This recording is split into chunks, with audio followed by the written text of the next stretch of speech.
આણંદમાં આવેલા જે.કે. Lotus party પ્લોટમાં જરૂરી પરવાનગી વગર કરેલા બાંધકામને કરમસદ આણંદ મહાનગરપાલિકા દ્વારા દૂર કરવામાં આવ્યું હતું.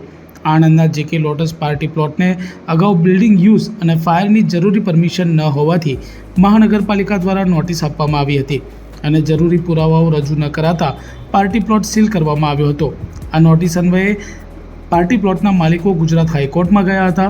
ગુજરાત હાઈકોર્ટ દ્વારા જરૂરી પરમિશન તારીખ 1 માર્ચ 2026 સુધીમાં મેળવી લેવા જણાવવામાં આવ્યું હતું. તારીખ 1 માર્ચ 2026ના રોજ ગુજરાત હાઈકોર્ટ દ્વારા આપવામાં આવેલો સ્ટે હટાતા મહાનગરપાલિકા દ્વારા કાયદાની જોગવાઈને આધીન કલમ 260 હેઠળ બિન પરવાનગીથી કરેલ બાંધકામ દૂર કરવા અંગે નોટિસ આપવામાં આવી હતી અને જરૂરી પરવાનગીઓ રજૂ કરવા જણાવ્યું હતું.